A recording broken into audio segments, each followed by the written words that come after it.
नमस्कार मंडळी. छत्रपती शिवाजी महाराज यांची जयंती आहे. 395 वर्षापूर्वी 19 फेब्रुवारी 1930 साली शिवाजी महाराज यांचा जन्म शिवनेरी किल्ल्यावर झाला. आपले बहुतांशी लोक हे शिवनेरी किल्ल्याला भेट दिलेली असणार. नक्कीच ज्यांनी अजून भेट दिली नाही त्यांनी 19 फेब्रुवारीला जर जमलं तर चांगलीच गोष्ट आहे. नाही जमलं तरी जसं सवड मिळेल, जसं तुम्हाला वेळ मिळेल तसा एकदा शिवनेरी किल्ल्याला नक्की भेट द्या. कारण शिवनेरी किल्ल्याला म्हणजे जे काही कामं चालू आहे, म्हणजे राज्य सरकार संवर्धनाच्या दृष्टीने खूप चांगले कामं करतोय. त्या पद्धतीने शिवाजी महाराजांच्या काळातल्या ज्या वास्तू आहेत, जसं अंबरखाना वगैरे आहे, तोही अजून सुस्थितीत आहे. फक्त किल्ल्याची भरपूर पडझड झाल्यामुळे आता नवीन बांधकामं हाती घेण्यात आलेली आहे पाण्यासाठी. जे पाण्यामुळे दगडं किंवा कडा म्हणजे माती वाहून जाऊन ते कमकुंबत होता, त्या पद्धतीने तिथे कामं चालू आहे. झाडंही खूप लावलेली आहेत. झाडं जी गडा किल्ल्यावर होती, शिवनेरी किल्ल्यावरती, तीही संवर्धन केलेलं आहे. सो जसं तुम्हाला वेळ मिळेल तसं एकदा शिवनेरी किल्ल्यावर नक्की भेट द्या. आता आज आपण बोलतोय जे आता सध्या काही म्हणजे शिवाजी महाराजांच्या बद्दल आपण एकदा सविस्तर बोलणार आहोत. त्यांच्या जीवनचरित्रावर एकदा आपल्याकडनं एक फुलाची पाकळी म्हणून समाजात लोकांना कळावं म्हणून आपण ती एक फुलाची पाकळीचा प्रयत्न करू. त्यांच्या चरित्रावर आपण बोलूच. परंतु आज आपण जरा एक वेगळ्या विषयाला अनुसरून शिवाजी महाराजांचं स्मरण करणार आहोत. जे काही राजकारणात आता एक 5 वर्षापूर्वीपासून जे 2019 साली ज्या राजकारणाची म्हणजे युती, महाविकास आघाडी यातनं सुरुवात झाली, त्या अनुषंगाने आपण थोडा शिवाजी महाराजांचा काळ, त्यावेळेसची गोष्टी आणि या आत्ताच्या गोष्टी थोड्या कम्पेअर करणार आहोत. कारण त्यावेळेस जे स्वराज्य बनवलं होतं शिवाजी महाराजांनी, त्यावेळेसचे त्यांचे जे म्हणजे आपण कधीही म्हणतो काळ बदलतो, बरोबर आहे, काळ बदलतो. त्यावेळेस घोडे होते, आत्ता घोडे नाहीये. त्यावेळेस बंदुका नव्हत्या, म्हणजे लेटेस्ट नंतर आल्या होत्या शिवाजी महाराजांच्या उत्तर काळामध्ये. सो त्यावेळेस बंदुका नव्हत्या, आत्ता बंदुका आहेत. इंग्रजांनी बंदुका आणल्या, असं भरपूर असेल. युद्धनीती होती, त्यावेळेस युद्धनीती ठरवायची रात्री संध्या, पण आता युद्धनीती नाही. हे जरी फरक असला तरी एकमेव फरक जो आहे त्यावेळेसचा आणि आत्ताच्या याच्यातला, म्हणजे युद्धच नाही तर आता शेवटी शिवाजी महाराजांच्या राज्य स्वराज्य होतं. आता लोकशाहीमध्ये तो आपल्याकडे सरकार आहे, गव्हर्नमेंट आपण म्हणतो, त्यालाच आपण ते म्हणतोय. तसं त्यावेळेसचे लोक जे शिवाजी महाराजांकडे बघायचे, तसंच आता आपण सरकारकडे बघतो. आपले प्रश्न, आपला जीवन सुखकर करण्यासाठी ज्या सुखसोयी लागतील त्या आपण कशा आपल्याला सरकारच्या माध्यमातून मिळतील, ह्या पद्धतीने सगळे प्रयत्न होतात.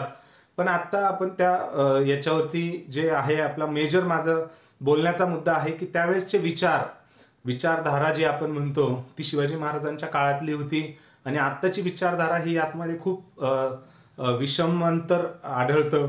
आपण जर बघितलं तर शिवाजी महाराज यांचे वडील हे म्हणजे वतनदारी करत होते मुघलांकडे. त्याच्यातनं शिवाजी महाराजांचा जन्म झाला. त्यानंतर माझी जिजाऊंनी त्यांना प्रशिक्षण दिलं, जे काही असेल, ज्या गोष्टी सांगितल्या आपल्या याच्यात, त्यातनं एक शिवाजी महाराजांचा विचार उभा राहिला की आपलं राज्य का नाही, आपलं राज्य का नाही, हे का विचार आला त्यांचा की जे राज्यात आपण राहतोय त्या राज्याचा जो राजा आहे तो प्रजेवर खूप अन्याय करतो, प्रजेचा विचार करत नाही. या गोष्टीतनं प्रजा नाराज आहे. या गोष्टीतनं हा विचार पुढे आला शिवाजी महाराजांच्याही मनामध्ये आणि त्यातून आपण बघितलं काय उभं राहिलं. आजही जवळपास 395 वर्ष होऊन गेले शिवाजी महाराज यांच्या जन्माला, तरी आज त्यांचं नाव सह्याद्रीच्या कानाकोपऱ्यात पोहोचतंय, घुमतंय. यापेक्षा अजून असा काय पाहिजे एखाद्या, म्हणजे की त्याचं महत्त्व, त्या राजाचं महत्त्व किती होतं हे आजही आपल्याला कळतंय. आणि ह्याच गोष्टीवरती आजकाल जे राजकारणाचे 2019 पासून जे काही घडतंय, म्हणजे अक्षरशः विचारधारा विरुद्ध असलेल्या लोकांच्या, म्हणजे पार्टी असणाऱ्या, ज्यांच्या विचारधारा वेगळ्या होत्या, अशा अनेक पार्ट्या आता एकत्र येऊन महायुती, महाविकास आघाडी असं बनवतायत आणि त्यातून राज्य करतायत. त्यातूनच आता कुठेतरी एक समाज याच्यामध्ये आता हे समाजामध्ये जे काही तेढ निर्माण होण्याचं कारण आहे हेच आहे असं मला स्पष्टपणे वाटतं. कारण विचारधारा सोबत होत्या, विचारधारा जुळलेले पक्ष विचारधारा न जुळणाऱ्या पक्षांनी तह केल्यामुळे, युती केल्यामुळे ह्या गोष्टी पुढं वाढतायत. त्यामुळे समाजामध्ये तेढ निर्माण होऊन एक समाज नाराज, दुसरा समाज नाराज, असंच काहीचं चित्र आता शक्यतो महाराष्ट्रामध्येही दिसतंय.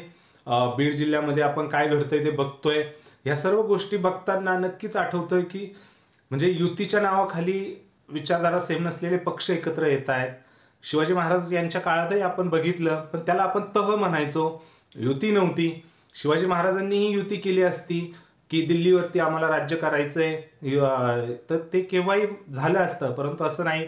आपल्या विचारधारा त्यांनी टिकून ठेवली. आपल्या स्वराज्यामधले त्यांच्या ज्या कन्सेप्ट होत्या लोकांसाठीच्या, त्या त्यांनी जिवंत ठेवण्यासाठी एवढ्या लढाया केल्या आणि राज्य मिळवलं. सो कुठे ना कुठेतरी आजच्या राजकारणामध्ये जे युत्या करून जे काही म्हणजे तुम्हीही खा आम्हीही खातो म्हणजे विचारधारा कुठे सोडली माहीत नाही. कारण आत्ताचं जे प्रकरण तुम्ही बघताय, मी जोडू इच्छित नाही, परंतु आधी म्हणजे सगळा विचारधारेचा खेळ आहे. अजित पवारांनीही आता धनंजय मुंडे यांच्या बाबतीत हा पाय काढून घेतलाय, हात काढून घेतलाय की ते धनंजय मुंडेने ठरवायचं असतं, आमचं काय आहे, ज्याच्या त्याच्या नैतिकतेचा भाग आहे. सो कुठे ना कुठेतरी या युत्या करून विचारधारा कुठेतरी मागं पडत चाललेली आहे. त्या दृष्टीने कुठेतरी लोकांनी हे केलं पाहिजे. पहिलेही तह व्हायचे, तहामध्ये काय आमची शक्ती कमी पडली, तुम्ही आमच्यावर हे करताय, युद्ध मिटवण्यासाठी तह व्हायचे. काही किल्ले महाराजांनी दिलेही, परत जेव्हा क्षमता वाढली त्यावेळेस पुन्हा ते आपल्या काबीज केले. असे तह आता आठवत नाही. आता फक्त युत्या होतात, तुझ्या गड्या माझ्या गड्या, तशा गोष्टीने तूही राज्य कर मीही राज्य करू, आणि मध्ये जो समाज आहे तो भरगटला जातोय. आता महाराष्ट्र राज्यामध्ये बाकीच्या योजना, लाडकी बहीण योजना आली, बाकीच्या योजनांचे पैसे येत नाहीये. एसटी कर्मचाऱ्यांचे पैसे आता नवीनच आलंय की 3-4 महिन्यापासून त्यांचे PF सुद्धा जमा नाहीयेत आपल्या अकाउंटमध्ये, पैसे तर कट केलेत. सो एवढी हे असताना फक्त युती आणि आपलं राज्य यावं म्हणून लाडक्या बहिणीसारख्या योजना ज्या शक्य नव्हत्या, शक्य असताना नक्की करा, पण शक्य नव्हत्या त्यावेळेस तुम्ही करून टाकल्या. कुठे ना कुठेतरी राज्य म्हणजे आर्थिकदृष्ट्या कमकुवत करण्याचं काम चालू आहे. मी तर एवढंच म्हणेल, छत्रपती शिवाजी महाराज यांचं चरित्र एकदा नक्कीच आपल्या महाराष्ट्राच्या संसदेमध्ये, विधानसभेमध्ये पूर्ण त्यांचा जीवनपट असू द्या, व्हिडिओद्वारे असू द्या, माहितीद्वारे असू द्या, पूर्ण आमदार खासदार मंत्री सगळ्यांना एकदा, आमदार आणि मंत्री, खासदार तर विधानसभेत लोकसभेत असतात, तर मंत्री आणि आमदार जेवढे आहेत 288 आपले, सगळ्यांना एकदा नक्कीच वाचून दाखवला गेला पाहिजे. एखादा चित्रपट असेल तर तो दाखवला गेला पाहिजे. कारण जे स्वाभिमान आणि विचारधारा शिवाजी महाराजांनी शिकवली ती जर आजही आजच्या जगात कंटिन्यू करणं गरजेचं आहे. त्यातूनच पुढे प्रजा सुखी आणि पुढचे अजून जे 100-200 वर्ष आपल्या पिढ्या येणार आहेत त्या पूर्ण त्याशी आपल्या सुसंगत आपल्याकडनं पुढच्या पिढीला ते गेलं पाहिजे. जसं शिवाजी महाराजांच्या पिढीपासून आपल्यापर्यंत आलं तसं ते पुढे गेलं पाहिजे, या दृष्टीने कामं झाली पाहिजेत. सो हेच केलं पाहिजे. सगळ्या आमदारांना नक्की एकदा शिवचरित्र दाखवलं गेलं पाहिजे, ऐकवलं गेलं पाहिजे. तुमचं काय मत आहे या गोष्टीबद्दल ते कमेंट सेक्शनमध्ये नक्की कमेंट करा. आज आपण थोडा वेगळा विषय घेतला शिवाजी महाराजांच्या जयंतीनिमित्त. तुम्हाला वाटत असेल अशा जेव्हा आपले मेन इव्हेंट्स येतील त्यावेळेस आपण असं विषय घेऊन तुमच्या समोर यावं की नाही यावं याचाही सुझाव मला द्यावा. तुम्हाला आवडत असेल तर या गोष्टी मी पुढे घेऊन येत राहील. नक्की कमेंट सेक्शनमध्ये कमेंट करून व्यक्त करा.